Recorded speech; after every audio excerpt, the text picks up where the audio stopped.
스트레스에서 자유로운 사람이 되자. 우선 질문이 있다. 스트레스는 아예 없는 편이 좋다. 예스일까 노일까? 아마 예스를 고른 사람이 많을 것이다. 답은 노다. 지금부터 이유를 설명하겠다. 결론부터 말하자면 스트레스를 없앨 필요는 없다. 일반적으로 스트레스는 없애는 편이 좋다라고 생각하기 쉽지만 스트레스가 전혀 없는 것도 문제다. 이를테면 업무 관련으로 중요한 거래나 발표가 있다고 가정해보자. 분명 긴장해서 상당한 심리적인 부담을 느끼고 스트레스를 받을 것이다. 하지만 우리는 스트레스 덕분에 열심히 자료를 찾아보고 준비하고 수차례 연습한다. 그 결과 실력이 늘고 성장한다. 때로는 인간관계에서 스트레스를 받기도 한다. 하지만 이를 해소하기 위해 자신의 성격이나 태도를 되돌아보고 상대의 기분을 헤아린다. 조금이라도 더 나은 인간관계를 만들기 위해 애를 쓴다. 이러한 노력은 인간적인 성장으로 이어진다. 이와 같은 종류의 스트레스는 좋은 스트레스이다. 왜냐하면 살아가는데 꼭 필요한 자극을 주기 때문이다. 적당한 스트레스는 뇌의 기능을 활성화하고 집중력을 강화하고 기억력을 높인다. 부담이 없는 간단한 일만 하면 실력이 늘지 않는다. 큰 스트레스를 받을 일은 없겠지만 목표 달성 후에 성취감이나 성장의 기쁨을 느낄 기회도 없다. 불분명하고 만족스럽지 않은 나날이 이어진다. 즉, 좋은 스트레스가 사라지면 성장 없이 제자리 걸음만 하는 인생을 살게 된다. 사실 우리의 일상은 스트레스 요인으로 가득하다. 직장 내 인간관계를 비롯해 출퇴근이나 동료, 집안일이나 육아까지 무엇이 힘든지 이야기하기 시작하면 밤을 새워도 모자라다. 이러한 일에서 모두 벗어나 스트레스의 원인을 없애는 것은 불가능하다. 어느 정도의 스트레스는 있어도 괜찮다. 살아가는데 필요한 자극을 주고 삶의 질을 높이기 때문이다. 하지만 반대로 스트레스를 너무 많이 쌓아두면 몸이 망가지고 우울증을 비롯한 마음의 병이 생긴다. 그럼 이 두 가지를 유념하자. 첫째, 스트레스가 없는 상태에서 살지 않는다. 둘째, 스트레스와 피로를 다음 날까지 끌고 가지 않는다. 스트레스를 전부 없애는 것이 스트레스에서 자유로워지는 길은 아니다. 낮에 열정적으로 일하느라 스트레스가 쌓여도 밤에 제대로 풀어주면 된다. 스트레스에서 자유로운 사람이란 스트레스와 잘 지내는 방법을 터득해 그것을 쌓아두지 않는 사람을 말한다.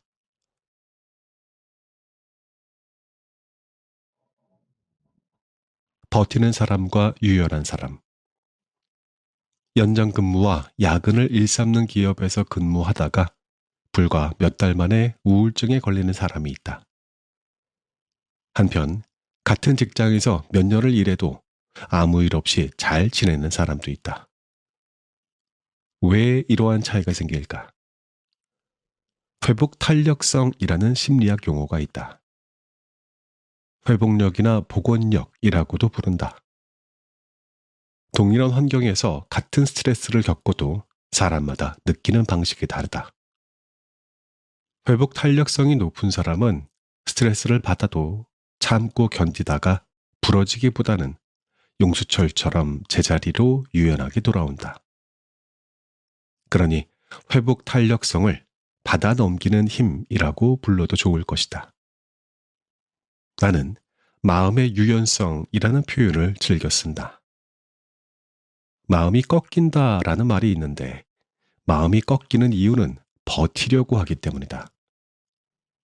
스트레스를 유연하게 받아 넘길 줄 아는 사람은 절대 꺾이지 않는다. 내 임상 경험으로 미루어 보면 꼼꼼하고 성실한 사람일수록 우울증에 잘 걸린다. 이러한 성향의 사람은 스트레스 요인을 정면으로 받아내려 하기 때문에 쉽게 불안을 느끼고 고민에 빠지며 부정적인 감정을 해소하지 못하기 때문이다. 이때 불안과 고민은 앞서 말한 좋은 스트레스가 아니라 나쁜 스트레스이다. 스트레스에서 자유로운 사람이 되려면 나쁜 스트레스를 없애야 한다. 사람은 대부분 불안이나 고민에 맞닥뜨리면 원인을 제거하려고 한다. 원인이 제거되지 않으면 절망에 빠져 한층 더 몸과 마음의 에너지를 소모한다. 그런데 스트레스의 원인은 제거할 필요가 없다. 사고방식과 대처법만 살짝 달리해도 스트레스를 유연하게 넘길 수 있기 때문이다. 이 방법만 써도 불안과 고민은 사라진다. 이 책에서는 우리를 나쁜 스트레스에 시달리게 하는 인간관계, 사생활, 직장생활, 몸 건강, 마음 건강이라는 5가지 주제와 관련된 과학적인 근거와 지금 당장 할 수 있는 투두 리스트를 명확하게 제시한다. 사실을 파악하고 할 일을 알면 고민의 90%는 해결할 수 있다.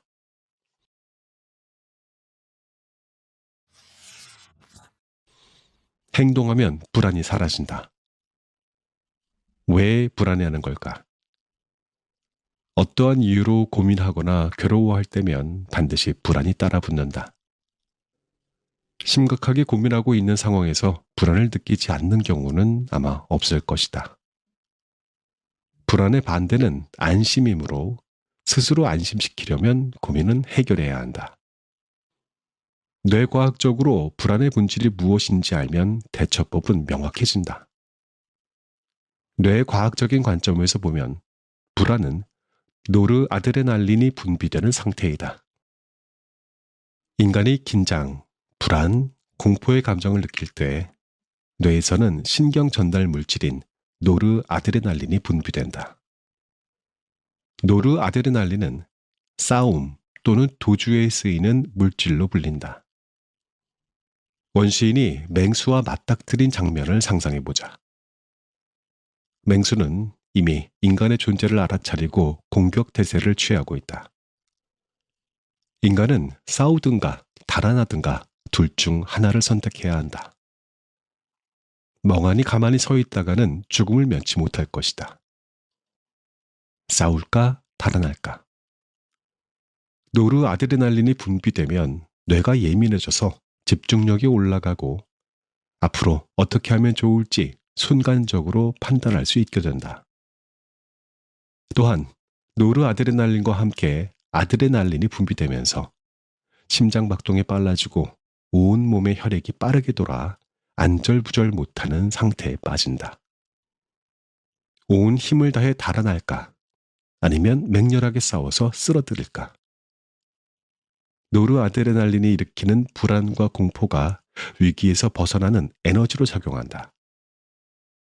즉, 위기의 순간에 재빨리 움직여라 하면서 맹렬한 기세로 우리를 다그치는 물질이 노르아드레날린이다.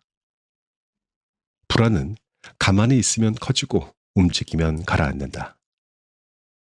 불안은 미래에 대한 위험이나 위협에 처했을 때 찾아온다.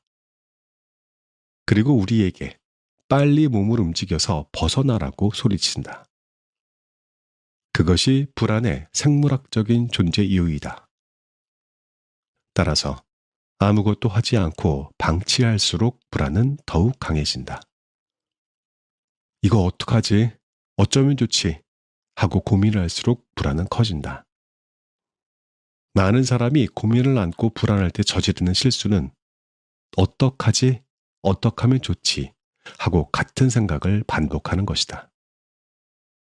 하지만 행동하지 않으면 아무리 열심히 고민해도 문제는 절대 해결되지 않는다. 불안을 없애는 방법은 간단하다. 행동하면 된다. 순식간에 불안이 전부 사라지지는 않겠지만 몸을 움직이면 불안은 반드시 가벼워진다. 아무것도 하지 않으면 불안은 점점 커지므로 뭐든 하기만 하면 기분이 나아질 수 있다. 불안의 근원인 노르아드레날린은 행동을 위한 에너지, 즉 행동에 쓰이는 에너지이다. 우리를 움직이게 하는 에너지가 바로 불안인 셈이다. 불안이라는 에너지를 태워서 몸을 움직이자. 불안은 태울수록 줄어들고 마음은 그만큼 편해진다.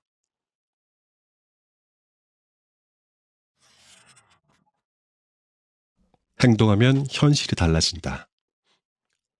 세상에는 인풋 세계에 사는 사람과 아웃풋 세계에 사는 사람이 있다. 정보나 지식을 아무리 열심히 받아들여도 그저 뇌 안의 데이터만 늘어날 뿐이다. 그것으로는 현실에 전혀 영향을 미치지 못한다.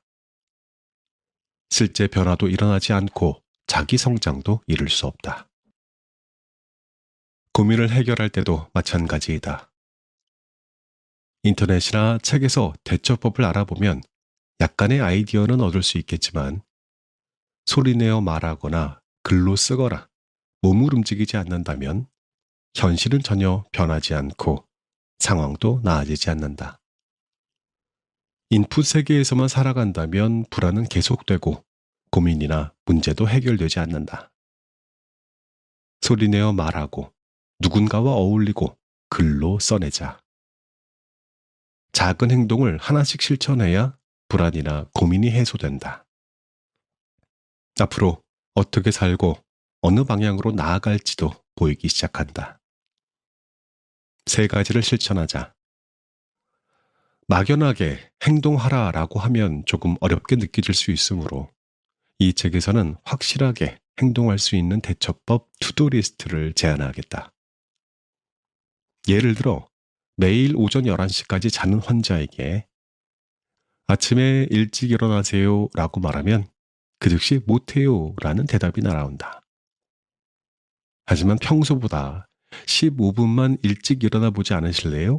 라고 제안하면 그들은 할 수 있을 것 같아요 라고 대답한다. 모든 행동은 세분화할 수 있다. 행동의 문턱을 낮추면 할 수 있는 일이 무엇이든 하나는 생기기 마련이다.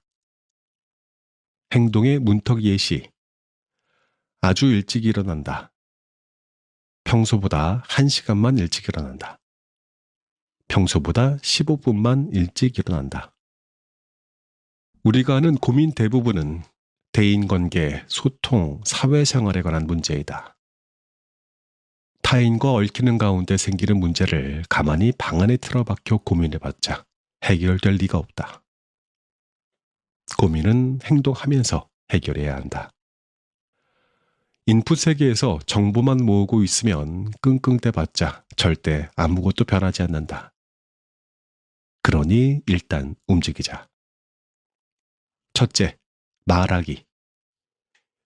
지인이나 전문가에게 상담하는 것도 말하기에 해당한다. 이 바보야 라고 크게 외치면 속이 후련해져서 스트레스가 풀린다. 친구와 수다를 떠는 것도 좋은 방법이다. 잡담을 하면서 더 돈독한 관계를 만들 수도 있다. 적절한 질문을 던지면 문제가 신속하게 해결되기도 한다. 2번째, 쓰기. 쓰기는 한층 강력한 아웃풋 행동이다. 고민을 글로 적기만 해도 스트레스가 풀린다. 문장으로 남기면 머릿속이 정리되어 고민이 명확해진다는 장점도 있다.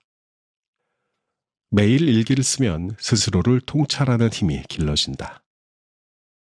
글로 적으면 머릿속이 정리되어 자신을 더 깊이 이해하게 되므로 그릇된 생각이나 부적절한 감정이 보이고 어떻게 대처하면 좋을지 깨달음을 얻을 수 있다.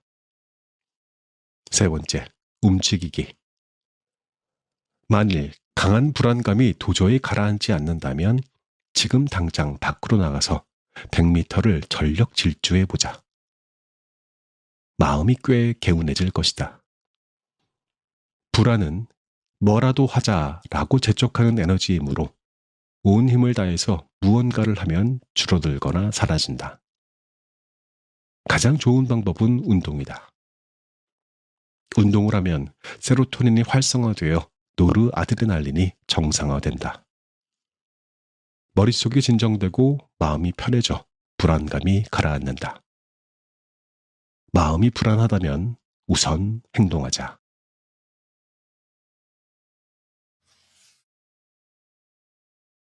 분노를 다스리는 방법. 화를 알아차리자. 흔히들 화가 나는 것을 이성을 잃는다 라고 표현한다. 그만큼 화가 나면 자신의 마음을 알 수 없게 되고 이성을 다스리지 못하는 상태에 빠진다. 화가 난다면 지금 나는 화가 났다라는 사실을 알아차리는 것이 중요하다. 나는 이제 곧 화를 낼 것 같다. 이대로 가다가는 이성의 끈이 끊어질 것 같다. 왠지 모르게 짜증이 나기 시작했다라는 식으로 분노의 징후를 먼저 알아차리면 화를 다스릴 수 있다. 분노가 날뛰는 말이라면 분노의 인식은 고삐를 꽉 쥐는 행위이다. 말이 곧 날뛸 것처럼 보이면 고삐를 쥐고 말을 통제해야 한다. 제대로 꽉 쥐지 않으면 고삐는 손에서 벗어나고 말은 날뛰다가 실격 처리되고 말 것이다. 투두리스트 첫 번째. 나는 화가 났어 라고 중얼거리자. 그럼 어떻게 해야 분노를 알아차릴 수 있을까? 화가 치밀어 오를 때 지금 나는 화났어 라고 마음속으로 중얼거리면 된다. 지금 나는 화났어. 지금 나는 화가 났어. 지금 나는 화났어 라고 마음속으로 3번 중얼거리자. 혼자 있을 때에는 소리내서 말해도 좋다. 그 정도로 되겠어? 라고 생각하겠지만 시험 삼아 해보면 얼마나 효과적인지 금방 알 수 있다. 그래도 화가 가라앉지 않는다면 지금 나는 화났어. 지금 나는 내가 화났다는 사실을 알아차렸어. 지금 나는 화를 조절하지 못하고 있어. 그 사실을 깨달았지. 라는 식으로 자신의 마음을 실황 중계하자. 분노 자체는 돌발적으로 솟구치는 감정이다. 발로 가둬서 못 나오게 해봤자 소용이 없다. 가두지 말고 화내는 자신, 화가 날 것 같은 자신을 객관적으로 바라보면 된다. 계속해서 마음의 실황을 중계하면 카메라가 자신을 촬영하고 있는 듯한 기분이 든다. TV 화면을 통해서 말싸움 상대와 자신이 나오는 방송을 보는 중이라고 상상할 수 있다. 이쯤 되면 분노는 이미 가라앉았을 것이다. 분노의 정태를 알자. 애초에 분노란 무엇일까? 뇌과학적으로 분석하면 분노는 아드레날린의 분비와 교감신경의 흥분이라는 신체 변화라고 볼 수 있다. 체내에서 일어나는 변화로 심장 박동수가 오르고 호흡이 얕아진다. 머리로 피가 몰리면서 욱한 감정이 치밀어 오른다. 결국 아드레날린과 교감신경을 제어하면 분노는 사그라든다. 즉, 분노를 다스릴 수 있게 된다. 투두 2번째. 6초 동안 분노의 절정이 지나가게 내버려두자. 아드레날린이 가장 많이 분비되는 순간은 화가 난 지점부터 6초 동안이라고 한다. 즉, 6초 동안 분노의 감정이 지나가게 내버려두면 서서히 냉정을 되찾을 수 있다. 화가 나면 속으로 1부터 6까지 천천히 세거나 눈앞에 보이는 6가지의 사물의 이름을 천천히 순서대로 책상, 형광등, 달력, 책장, 냉장고, 시계 이렇게 나열해보자. 앞서 이야기한 지금 나는 화났어. 지금 나는 화가 났어. 지금 나는 화났어라는 말을 마음속으로 중얼거리기만 해도 6초가 지나간다. 투두 3번째. 40초 동안 분노를 가라앉히자. 6초 동안 참으면 분노의 절정은 지나가지만 짜증은 가라앉지 않는다. 아드레날린의 양이 줄어들려면 시간이 조금 더 걸리기 때문이다. 아드레날린 같은 생리 활성 물질은 정점에 도달했다가 농도가 절반 정도로 내려가면 효과가 매우 약해진다. 농도가 절반으로 줄어드는 데 걸리는 시간을 반감기라고 한다. 아드레날린의 반감기는 20에서 40초로 알려져 있다. 아드레날린의 혈중 농도는 화가 난 지점부터 6초 뒤에 절정에 달하지만 한순간에 사그라들지 않는다. 10에서 20초쯤 지난 뒤에도 일정 농도가 유지되기 때문에 언짢은 기분은 남아있다. 아드레날린의 효과가 가라앉으려면 약 40초가 지나야 한다. 분노를 능숙하게 다스리고 싶다면 6초와 40초를 기억하고 실천하자. 40초가 지나가는 동안 심호흡을 하면 좋다. 앞에서 올바르게 심호흡하는 방법을 소개했다. 5초 동안 들이마시고 15초 이상 들여서 모든 숨을 내쉰다. 이러한 20초 심호흡을 2번 하면 딱 40초가 된다. 심호흡을 하면 교감신경 우위가 부교감신경 우위로 전환된다. 화가 가라앉고 차분한 상태로 돌아온다. 심호흡은 이미 화가 난 지점에서 하는 것보다 화가 날 것 같을 때 예방 차원에서 미리 하면 더 효과적이다. 예를 들어 부부싸움을 하는 상황이라면 분위기가 심상치 않게 변해 싸움으로 번질 것 같은 분위기를 느낀 순간에 심호흡을 하자. 그러면 상대가 화를 걸어와도 냉정하게 차분한 어조로 말하게 되어 큰 소리가 오가는 싸움으로 번지지 않게 막을 수 있다. 두두 4번째. 일부러 천천히 말하자. 말싸움하는 상황에서 상대의 말에 재빨리 반박하며 말다툼을 하면 화가 점점 커져 진정할 틈이 생기지 않는다. 그럴 때는 천천히 말하면 좋다. 말만 천천히 해도 화난 상태가 가라앉는다. 그리고 신기하게도 상대의 화도 가라앉게 된다. 화가 나거나 흥분하거나 긴장을 하면 말하는 속도가 빨라진다. 교감신경이 우위에 놓이면서 호흡이 얕아지기 때문이다. 숨을 깊게 쉬지 못해서 단숨에 문장 하나를 다 내뱉으려고 하기 때문에 저절로 말이 빨라진다. 교감신경 우위일 때에는 말이 빨라지지만 반대로 천천히 말하면 부교감신경 우위로 전환된다. 의식적으로 천천히 말을 하면 여유를 가지고 숨을 들이쉬게 되므로 실질적으로 심호흡할 때와 같은 효과를 얻을 수 있다. 두두 5번째. 상대의 화를 가라앉히는 방법. 때로는 상대가 먼저 분노의 화살을 쏘아댈 때도 있다. 예를 들면 불만을 접수하려고 전화한 사람이 몹시 화를 내면서 빠른 말로 쏘아붙이는 경우가 있다. 이때 상대의 빠른 말에 휩쓸려서 자신도 빠르게 말하지 않도록 주의하자. 가는 말이 고와야 오는 말이 곱다고 상대의 분위기와 분노에 휘말리면 자신도 모르게 화가 치밀어 폭발하기 쉽다. 서로 언성이 높아지면 해결하기 어려운 심각한 문제로 발전한다.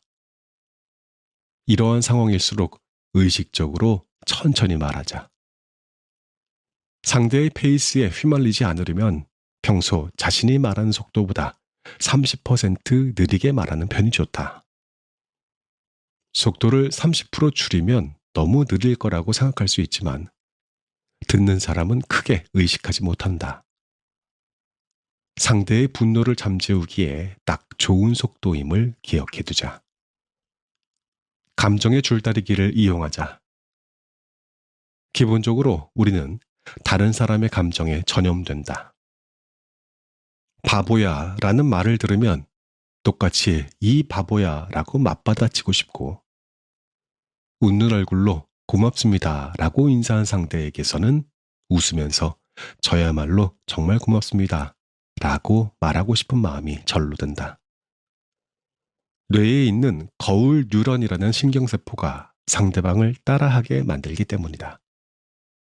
분노는 분노를, 냉정은 냉정을 만들어낸다. 나는 이것을 감정의 줄다리기라고 부른다.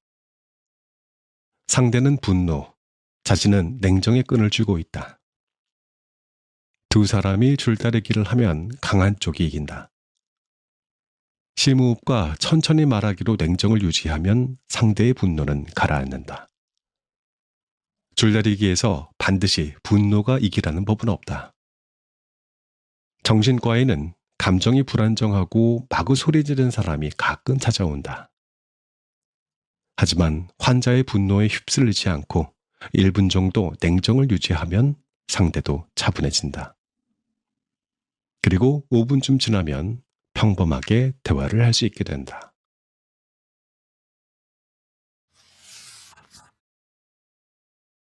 인생을 즐기는 사람이 되는 방법. 똑같은 일을 할 때에도 즐기는 사람과 그렇지 못한 사람이 있다. 모든 일에는 좋은 면과 나쁜 면이 있고 둘 중 어떤 면을 보느냐는 자신에게 달려 있다. 하루 동안 일어나는 기분 좋은 일과 기분 나쁜 일 가운데 어느 쪽에 초점을 맞추느냐에 따라서 인생이 결정된다. 모처럼 사는 인생이라면 사물의 좋은 면을 찾아내 삶을 즐기는 편이 행복하다. 인생을 즐기는 사람은 솔직하다. 인생을 즐기는 사람에게는 중요한 공통점이 있다. 바로 솔직함이다. 솔직함은 성공의 키워드로도 자주 언급된다. 이는 편견과 선입견을 버리고 중립적인 상태를 말한다. 많은 사람이 선입견을 갖고 있다. 그런 일은 해봤자 분명 시시할 거야. 전에도 이러한 상황에서 실패했으니까 이번에도 분명히 실패하겠지. 바로 이런 식으로 과거의 경험에 크게 얽매인다. 그래서 선입견이 있으면 행동에 제동이 걸린다. 중립 상태에서는 다른 사람이 추천하거나 조언을 해주었을 때 일단 해보자 하고 솔직하게 받아들일 수 있다. 그러면 새로운 기회와 만남의 폭이 넓어질 뿐만 아니라 즐겁고 재미있는 일을 접할 기회도 늘어난다.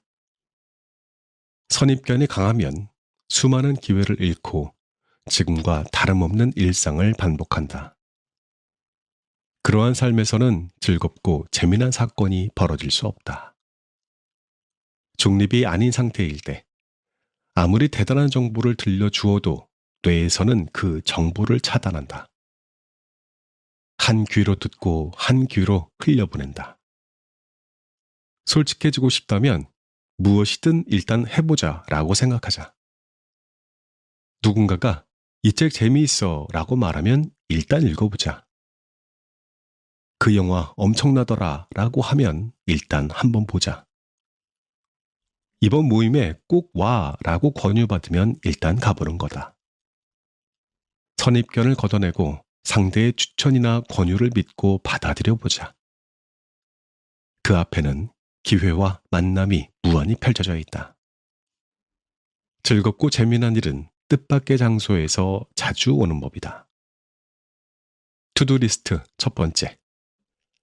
안전지대에서 나오자. 안전지대는 매일 우리가 생활하는 영역을 뜻한다. 매일 가는 장소, 매일 만나는 사람, 항상 먹는 음식은 모두 안전지대에 속한다.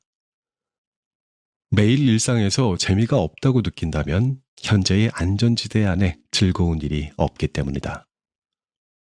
즐거운 일은 안전지대 밖에 있다. 용기를 내어 안전지대 밖에 펼쳐진 무한한 세계로 한 발짝 내디디면 즐거움과 행복이라는 보물이 나타난다. 보물은 처음 경험하는 장소, 사람, 이벤트, 상점 같은 곳에 숨어 있다. 안전지대 밖으로 나오는 것은 괴롭고 난처한 일에 도전하는 모험이기도 하다. 하지만 그곳에서는 자신의 무한한 가능성이 숨어 있다.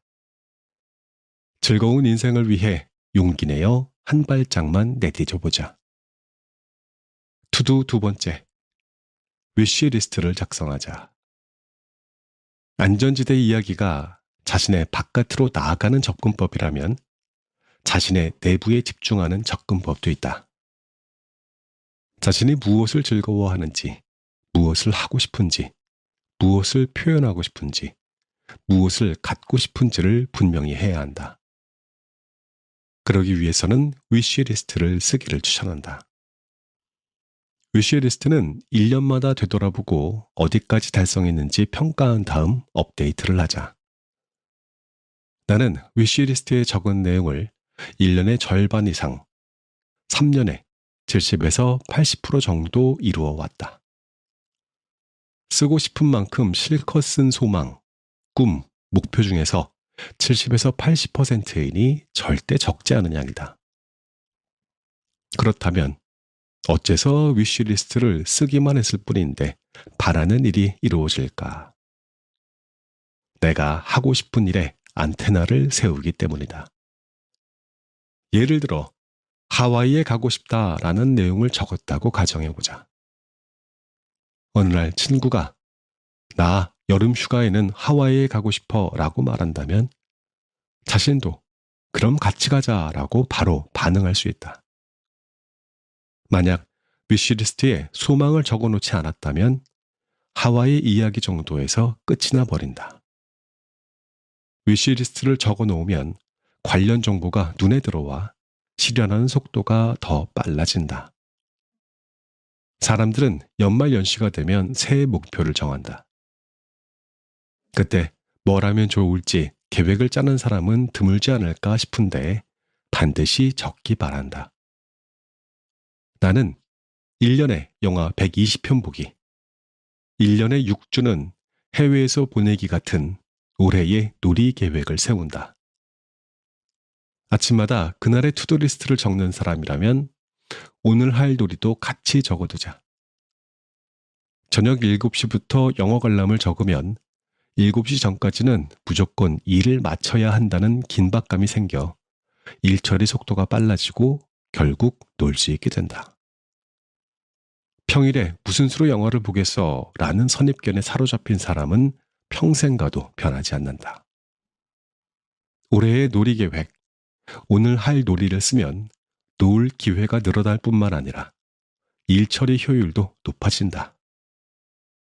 반드시 인생을 즐기는 사람이 되기 바란다.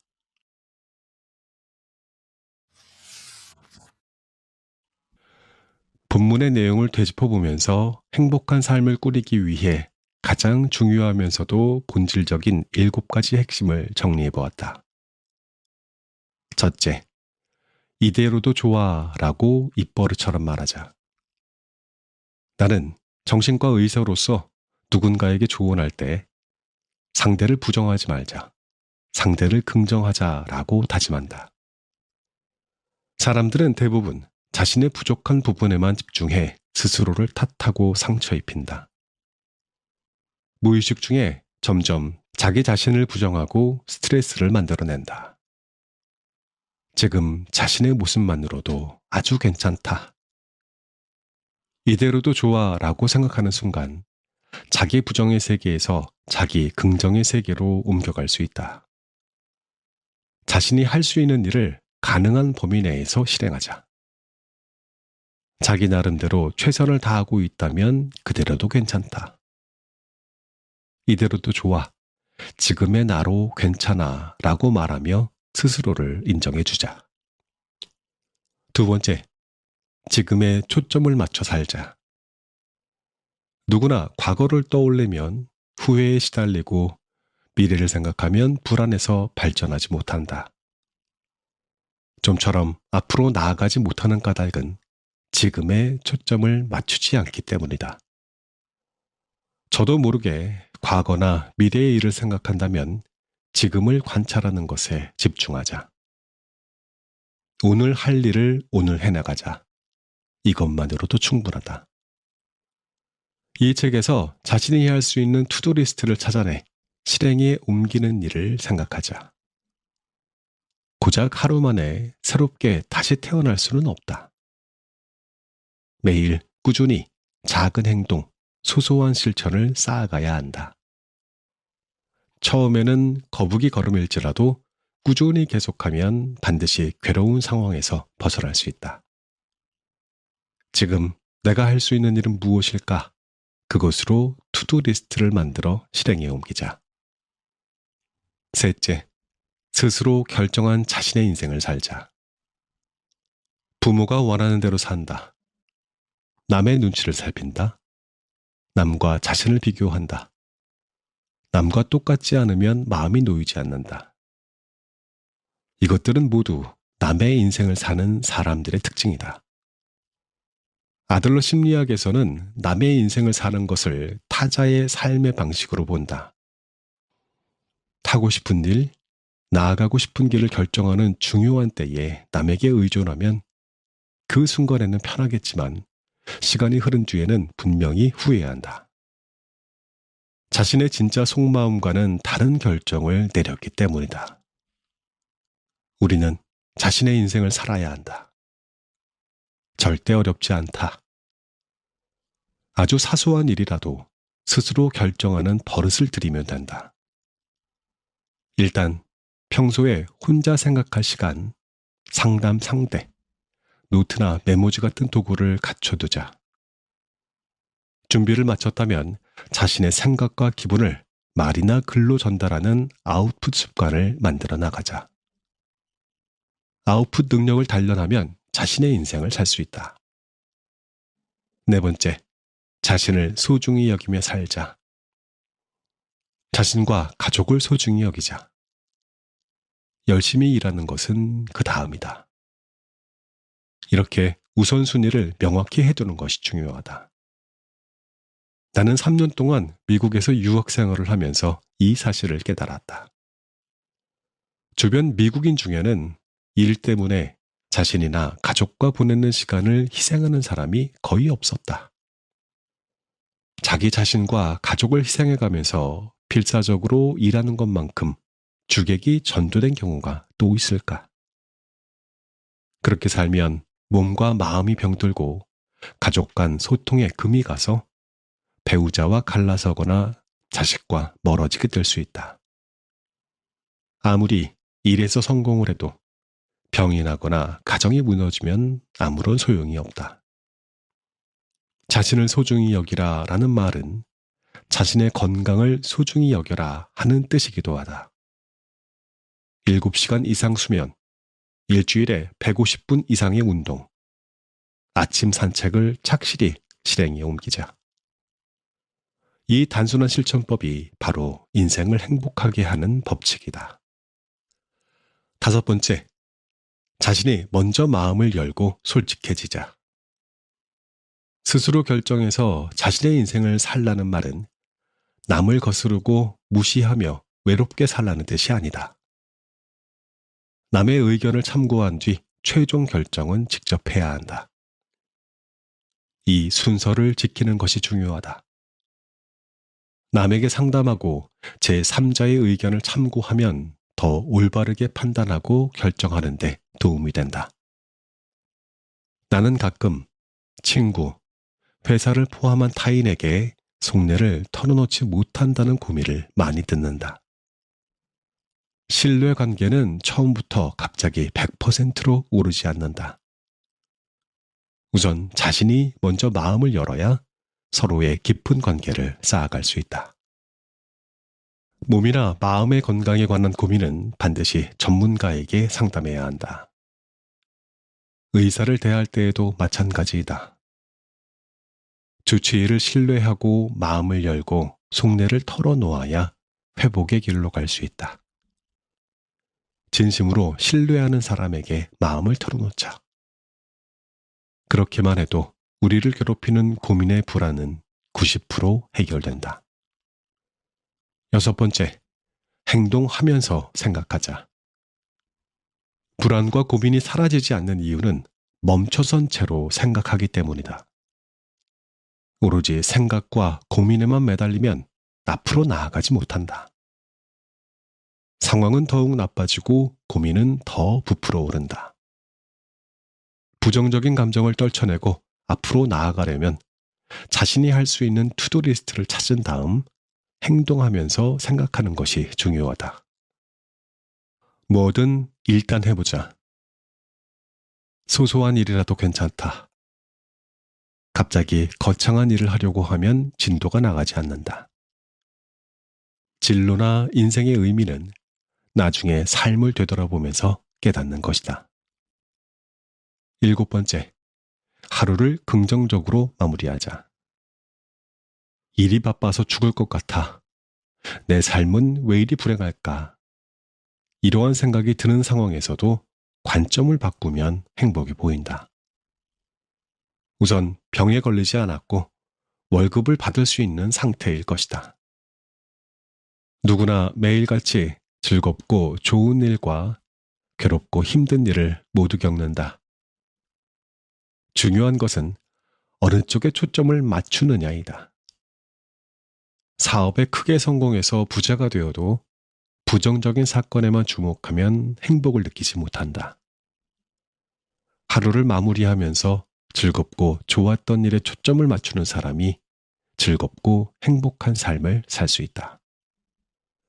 세 줄 긍정일기의 긍정적인 효과를 설명했다. 자기 전에 세 줄 긍정일기를 쓰는 습관을 들여서 반드시 하루를 긍정적으로 마무리하기 바란다. 간단한 방법이지만 이것만 실천해도 누구나 오늘부터 당장 행복해질 수 있다. 한 달 넘게 긍정일기를 썼지만 아무런 효과를 보지 못했다고 말하는 사람을 여태 본 적이 없다. 여기까지 정리한 7가지 핵심 대처법을 기억해 두었다가 고민에 빠지거나 난처해졌을 때 실천해 보기 바란다.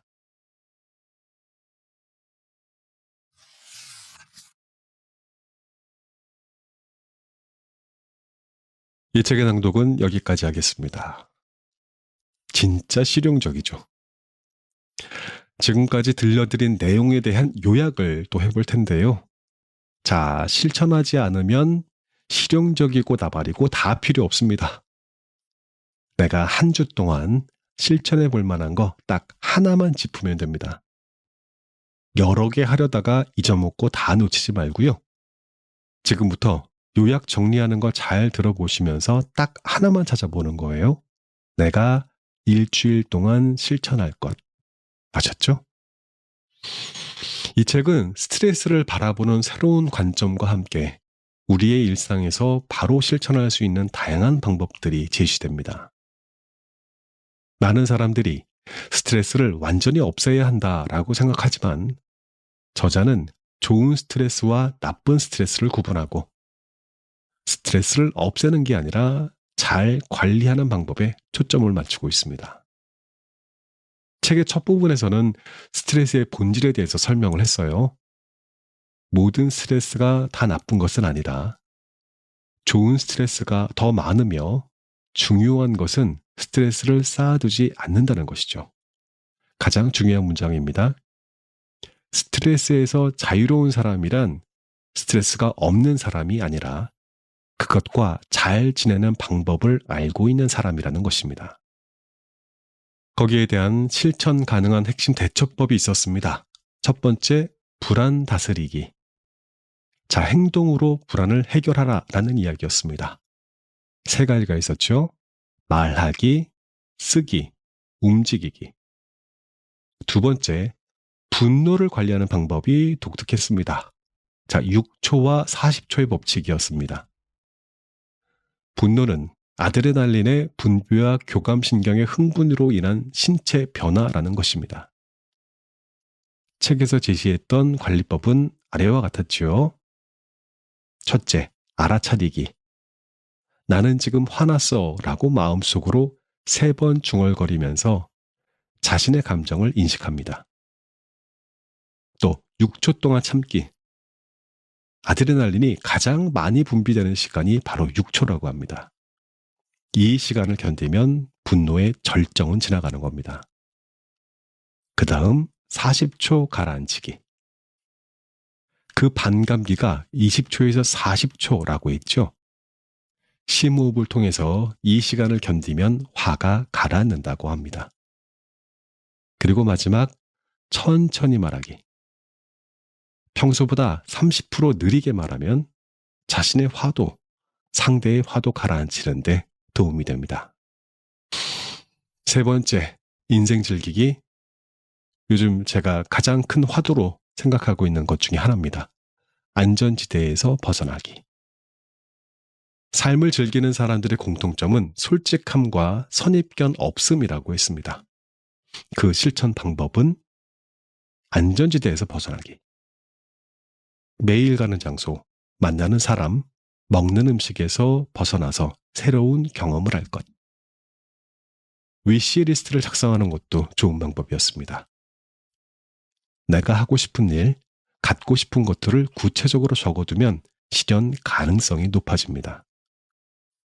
놀이 계획을 세운다.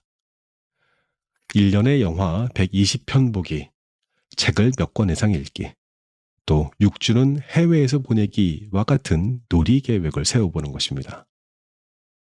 일상에 적용할 수 있는 7가지 좋은 핵심 포인트. 자, 책의 마지막 부분에서 행복한 삶을 위한 7가지 핵심이 있었죠. 첫째, 이대로도 좋아 라고 자주 말하기. 자기 긍정의 첫 걸음이라고 볼 수 있습니다. 둘째, 지금에 초점을 맞추기. 과거나 미래가 아닌 오늘 할 수 있는 일에 집중하는 것입니다. 셋째, 스스로 결정하는 삶을 살기. 사소한 일이라도 내가 직접 결정하는 습관을 들이는 겁니다. 넷째, 자신을 소중히 여기기. 7시간 이상의 수면, 주 150분 이상의 운동. 5번째, 먼저 마음 열기. 신뢰 관계는 내가 먼저 마음을 열어야 형성되기 쉽습니다. 6째, 행동하면서 생각하기. 생각하고 행동하지 말고 일단 뭐든 하면서 생각하기. 7번째, 하루를 긍정적으로 마무리하기. 잠들기 전 3줄 긍정 일기를 써보기. 저는 이것을 아침에 하기는 합니다. 이 책은 단순히 스트레스 관리법을 알려주는 것을 넘어서 삶을 더 풍요롭고 균형 있게 살아가는데 참 구체적인 방법들을 많이 제시해 줬습니다. 특히 불안과 분노라는 강력한 감정을 과학적으로 이해하고 다스리는 방법이 참 인상적이었죠. 우리 모두는 스트레스 없는 삶을 살 수는 없지만 그것과 잘 지내는 방법을 배울 수는 있습니다. 이 책에서 제안하는 작은 실천들을 일상에 하나씩 적용해 본다면 어떤 상황에서도 마음의 균형을 유지하는 스트레스에서 자유로운 사람이 될 것이라고 저는 믿습니다. 자, 오늘의 자작나무 산책은 여기까지였습니다. 엔딩 음악 들으면서 저는 이만 물러갑니다. 안녕히 계십시오.